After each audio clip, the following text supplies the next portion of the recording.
Hi friends, welcome back to our channel. ముందుగా అయితే అందరికి నమస్కారం అండి. ఆంధ్రప్రదేశ్ రాష్ట్ర వ్యాప్తంగా ఉన్న రైతులందరికీ ఒక అదిరిపోయే గుడ్ న్యూస్ అండి. సో ఏంటంటే ఈరోజు మధ్యాహ్నం నుంచి అన్నదాత సుఖీభవ నిధుల కింద తొలి విడత నగదు అనేది బ్యాంక్ ఖాతాలో జమ చేస్తున్నట్లు సీఎం చంద్రబాబు నాయుడు గారు అయితే తెలియజేయడం జరిగిందండి. సో ఓ సమావేశంలో అయితే ఈ నిధులను అయితే విడుదల చేయబోతున్నట్లు సమాచారం. సో అదేవిధంగా పీఎం కిసాన్ 20వ విడతకు సంబంధించి నగదు అనేది కూడా అన్నదాత సుఖీభవతో పాటు విడుదల చేస్తున్నట్లు సమాచారం అండి.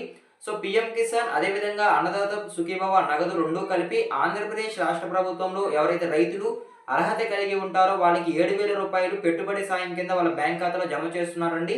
సో దీనికి సంబంధించి మీరు అర్హత కలిగి ఉన్నారా లేదా అనేది ఏ విధంగా చెక్ చేసుకోవాలి, సో మీకు పేమెంట్ పడిందా లేదా అనేది ఏ విధంగా చెక్ చేసుకోవాలి అనేది నేను ఈ వీడియోలో మీకు 1 బై 1 అయితే క్లారిటీగా అయితే చెప్తానండి.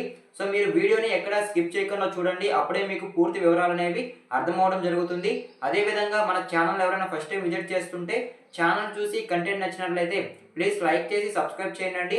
సో ఇక లేట్ చేయకుండా డైరెక్ట్గా టాపిక్లోకి అయితే వెళ్ళిపోదామండి.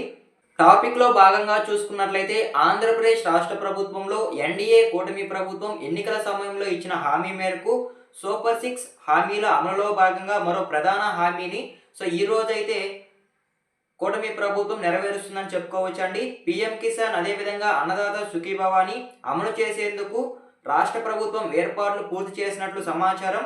ప్రకాశం జిల్లా ధర్మీ మండలం వీరాయపాలెంలో సీఎం చంద్రబాబు నాయుడు గారు అయితే ఈ పథకాన్ని ప్రారంభిస్తున్నట్లయితే సమాచారం అండి. ఆంధ్రప్రదేశ్ రాష్ట్ర వ్యాప్తంగా ఉన్న 46,85,838 మంది రైతులకు ఈ పథకం ద్వారా లబ్ధి చేకూరుస్తున్నట్లు సమాచారం అండి. సో ఈ పథకం ద్వారా ఒక ఏడాదికి 3 విడతల్లో 14,000 రూపాయలు రాష్ట్ర ప్రభుత్వం నుంచి రైతులకు పెట్టుబడి సాయం అందిస్తున్నట్లు సీఎం చంద్రబాబు నాయుడు గారు తెలియజేయడం జరిగిందండి. అందులో భాగంగా ఈ రోజు తొలి విడత కింద 5,000 రూపాయలు వాళ్ళ బ్యాంక్ ఖాతాలో జమ చేస్తున్నట్లు సమాచారం. సో ఓకేనా. సో ఈ విధంగా అయితే ఈరోజు మధ్యాహ్నం నుంచి ఈ నిధులు అనేవి విడుదల చేయబోతున్నారండి. మొత్తంగా 46,85,838 మంది లబ్ధిదారులకు 5,000 చొప్పున వాళ్ళ బ్యాంక్ ఖాతాలో క్రియేట్ చేయడం జరుగుతుంది. సో ఈ రైతులందరికీ కొంత అమౌంట్ అనేది కేటాయించడం జరిగిందండి రాష్ట్ర ప్రభుత్వం అయితే. ఆ అమౌంట్ చూసుకున్నట్లయితే 2,342 కోట్లు కేటాయించినట్లయితే సమాచారం అండి అన్నదాత సుఖీభవకు సంబంధించి అయితే. సో ఓకేనా, మీకు అర్థమైంది అనుకుంటున్నాను. సో దీనితో పాటు పీఎం కిసాన్ 20వ విడత నగదు 2,000 రూపాయలు కూడా అదే సమయంలో విడుదల చేస్తున్నట్లయితే సమాచారం అండి. సో ఈ పీఎం కిసాన్ 3 విడతల్లో 6,000 రూపాయలు రైతులకు పెట్టుబడి సాయం అయితే అందించడం జరుగుతుందండి కేంద్ర ప్రభుత్వం అయితే. సో ఇందులో భాగంగా ఈ రోజున 20వ విడత కింద 2,000 రూపాయలు పెట్టుబడి సాయం అయితే రైతుల ఖాతాలో జమ చేయడం జరుగుతుంది. సో అందులో భాగంగా ఆంధ్రప్రదేశ్ వ్యాప్తంగా ఉన్న రైతులకు 7,000 రూపాయలు వాళ్ళ బ్యాంక్ ఖాతాలో జమ అవ్వడం జరుగుతుందండి. సో రాష్ట్ర ప్రభుత్వం ఇచ్చే 5,000 రూపాయలు అదేవిధంగా కేంద్ర ప్రభుత్వం ఇచ్చే 2,000 కలిపి ఆంధ్రప్రదేశ్ రాష్ట్ర వ్యాప్తంగా ఉన్న అర్హత కలిగి ఉన్న రైతులకు 7,000 రూపాయలు పెట్టుబడి సాయం అనేది ఈ రోజు వాళ్ళ బ్యాంక్ ఖాతాలో జమ చేయడం జరుగుతుంది. సో ఓకేనా, మీకు అర్థమైంది అనుకుంటున్నానండి. సో అదేవిధంగా అన్నదాత సుఖీభవ తొలి విడత ఇప్పుడు విడుదల చేసినప్పుడు మళ్ళీ మిగతా అమౌంట్ ఎన్ని విడతలు విడుదల చేస్తారు అనేది చాలామంది అడగొచ్చండి. సో 5,000 విడుదల చేసిన తర్వాత రెండో విడతలో కూడా 5,000 రూపాయలు విడుదల చేయడం జరుగుతుందండి. సో 4 నెలలకు ఒకసారి ఈ అమౌంట్ అనేది విడుదల చేయడం జరుగుతుంది. సో ఇప్పుడు విడుదల చేసిన తర్వాత మళ్ళీ ఒక 4 నెలలకి అంటే డిసెంబర్ లేదా జనవరిలో ఈ 5,000 మరొకసారి విడుదల చేసే అవకాశం ఉందండి. మూడో విడతలో మాత్రం 4,000 రూపాయలు రైతుల ఖాతాలో జమ చేయడం జరుగుతుంది. సో ఈ విధంగా ఒక ఏడాదికి 14,000 రూపాయలు ఆర్థిక సాయం అనేది అందించడం జరుగుతుందండి. సో ఓకేనా, మీకు క్లారిటీగా అయితే అర్థమైంది అనుకుంటున్నానండి అన్నదాత సుఖీభవకు సంబంధించి అయితే. సో మీరు ముందుగా అన్నదాత సుఖీభవ పథకానికి అర్హత కలిగి ఉన్నారా లేదా, ఒకవేళ అమౌంట్ అనేది రిలీజ్ చేస్తే మీ బ్యాంక్ ఖాతాలో క్రెడిట్ అవుతాయా లేదా అనేది ఏ విధంగా చెక్ చేసుకోవాలి అనేది నేను ఇప్పుడు చెప్తానండి. సో ముందుగా మీరు మీ గూగుల్ బ్రౌజర్ ఓపెన్ చేసి అన్నదాత సుఖీభవ.com అని టైప్ చేస్తే మీకు ఒక వెబ్సైట్ అనేది రావడం జరుగుతుందండి. సో ఆ వెబ్సైట్ని క్లిక్ చేసుకున్నట్లయితే ఆంధ్రప్రదేశ్ రాష్ట్ర ప్రభుత్వంలో అన్నదాత సుఖీభవకు సంబంధించి ప్రవేశపెట్టిన వెబ్సైట్ అనేది రావడం జరుగుతుందండి. సో ఆ వెబ్సైట్ ఓపెన్ చేసిన తర్వాత కొంచెం పైకి స్క్రోల్ చేసుకున్నట్లయితే చెక్ యువర్ స్టేటస్ అయితే రావడం జరుగుతుందండి. సో ఆ చెక్ యువర్ స్టేటస్ అయితే మీరు క్లిక్ చేసుకోవాల్సి ఉంటుంది. సో క్లిక్ చేసుకున్న తర్వాత నవ్ యువర్ స్టేటస్ అనేది రావడం జరుగుతుందండి.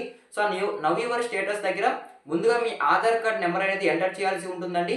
సో రైతులు ఎవరైతే అన్నదాత సుఖీభవకు సంబంధించి ఎటువంటి ఆధార్ కార్డ్ నెంబర్ ఇచ్చి ఉంటారో ఆధార్ కార్డ్ నెంబర్ అనేది ఎంటర్ చేయాలి.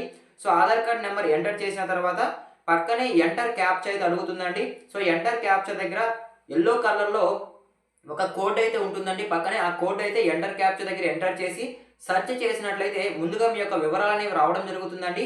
సో ఆ వివరాలు అంటే ముందుగా మీ గ్రామం రావడం జరుగుతుంది. అదేవిధంగా మీరు ఏ జిల్లాలో ఉంటున్నారో అది కూడా రావడం జరుగుతుంది. సో మీ పేరు రావడం జరుగుతుంది.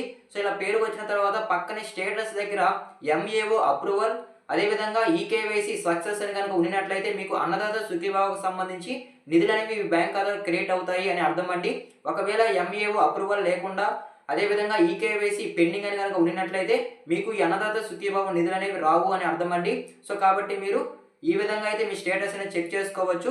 సో ఖచ్చితంగా ప్రభుత్వం మెన్షన్ చేసి చెప్పింది ఏంటంటే ఈకేవైసీ కంప్లీట్ చేసుకొని ఉన్న రైతులకు మాత్రమే అన్నదాత సుఖీభావ నిధుల కింద తొలి విడత ఆర్థిక సాయం అనేది అందుతుందని అయితే చెప్పడం జరిగింది. కాబట్టి ఖచ్చితంగా ఈకేవైసీ చేయించుకొని ఉన్న రైతులకు మాత్రమే ఈ నిధులు అనేవి వాళ్ళ బ్యాంక్ ఖాతాలో జమ అవ్వడం జరుగుతుందండి. సో ఓకేనా, మీకు అర్థమైంది అనుకుంటున్నాను.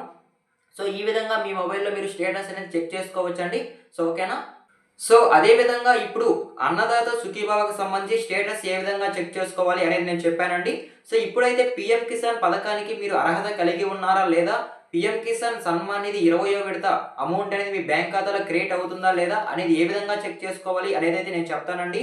సో ముందుగా మీరు మీ గూగుల్ బ్రౌజర్ ఓపెన్ చేసి పిఎం కిసాన్ సన్మాన్ నిధి .com అని టైప్ చేస్తే కేంద్ర ప్రభుత్వం ప్రవేశపెట్టిన ఒక వెబ్సైట్ అయితే రావడం జరుగుతుందండి. సో ఆ వెబ్సైట్ ఓపెన్ చేసుకొని కొంచెం పైకి స్క్రోల్ చేసుకున్నట్లయితే మీకు నవ్ యువర్ స్టేటస్ అనేది రావడం జరుగుతుందండి. సో నవ్ యువర్ స్టేటస్ దాన్ని అయితే మీరు క్లిక్ చేసుకోవాల్సి ఉంటుంది. సో క్లిక్ చేసుకున్న తర్వాత మీకు ఇంటర్ఫేస్ అనేది ఈ విధంగా రావడం జరుగుతుందండి. ఈ విధంగా వచ్చిన తర్వాత ముందు ఎంటర్ యువర్ రిజిస్టర్ నెంబర్ అయితే అడుగుతుందండి. సో మీరు పిఎం కిసాన్కి అప్లై చేసుకున్నప్పుడు మీకు ఒక రిజిస్టర్ నెంబర్ అయితే ఇవ్వడం జరుగుతుంది. సో ఆ రిజిస్టర్ నెంబర్ అయితే అక్కడ ఎంటర్ చేయాలండి. సో ఎంటర్ చేసిన తర్వాత పక్కనే ఒక క్యాప్చా అయితే ఉంటుంది. ఆ క్యాప్చా అయితే ఎంటర్ క్యాప్చా దగ్గర ఎంటర్ చేసి గెట్ ఓటీపీ అని టైప్ చేసినట్లయితే మీ ఆధార్ కార్డ్ నెంబర్కి ఓటీపీ అయితే రావడం జరుగుతుందండి. సో ఆధార్ కార్డ్ నెంబర్కి ఏదైతే మొబైల్ నెంబర్ లింక్ అయి ఉంటుందో ఆ మొబైల్ నెంబర్కి ఓటీపీ రావడం జరుగుతుంది. సో ఓటీపీ ఎంటర్ చేసిన తర్వాత గెట్ రిపోర్ట్ అయితే రావడం జరుగుతుంది. సో గెట్ రిపోర్ట్ని కనుక క్లిక్ చేసుకున్నట్లయితే మీరు ఈ పథకానికి అర్హత కలిగి ఉన్నారా లేదా అనేది అయితే చెక్ చేసుకోవచ్చండి. సో ఇక్కడ కూడా ఈకేవైసీ పెండింగ్, ఒకవేళ ఈకేవైసీ సక్సెస్ కనుక ఉన్నట్లయితే మీకు అమౌంట్ అనేది రావడం జరుగుతుంది. ఒకవేళ కనుక ఈకేవైసీ పెండింగ్ అని కనుక ఉన్నట్లయితే మీకు పిఎం కిసాన్ 20వ విడత కింద నగదు అనేది బ్యాంక్ ఖాతాలో జమ అవ్వదు అనేది అర్థం అండి. ఖచ్చితంగా ఈకేవైసీ మీరు చేయించుకుంటేనే ఈ నిధులు అనేవి రావడం జరుగుతుంది. సో ఈ విధంగా మీరు పిఎం కిసాన్ సన్మాన్ నిధికి సంబంధించి 20వ విడతకి అర్హత కలిగి ఉన్నారా లేదా అనేది మీ మొబైల్లోనే మీరు చెక్ చేసుకోవచ్చండి. సో ఓకేనా, మీకు అర్థమైంది అనుకుంటున్నాను. సో ఈ విధంగా అన్నదాత సుఖీభావకు సంబంధించి అదేవిధంగా పిఎం కిసాన్కి సంబంధించి స్టేటస్ అనేది చెక్ చేసుకోవచ్చు. సో మీకు అమౌంట్ పడుతుందా లేదనైతే మీరు ఎక్కడికి వెళ్ళాల్సిన అవసరం లేకుండా మీ మొబైల్లో అయితే మీరు చెక్ చేసుకోవచ్చు అండి. సో ఓకేనా, మీకు క్లారిటీగా అయితే అర్థమైంది అనుకుంటున్నాను. సో ఇప్పుడైతే ఇంతేనండి. సో అన్నదాత సుఖీభావకు సంబంధించి వచ్చి అదేవిధంగా పిఎం కిసాన్కి సంబంధించి వచ్చిన లేటెస్ట్ ఇన్ఫర్మేషన్ అప్డేట్ అయితే నేను ఈ వీడియోలో మీకు చెప్పడం జరిగింది. సో ఈ వీడియో మీకు నచ్చినట్లయితే ప్లీజ్ లైక్ చేయండి. అదేవిధంగా మన ఛానల్ ఎవరైనా ఫస్ట్ టైం విజిట్ చేస్తుంటే సబ్స్క్రైబ్ చేసుకోండి. మరొక ఇంట్రెస్టింగ్ వీడియోతో మీ ముందుకు వస్తాను. అంతవరకు జై హింద్.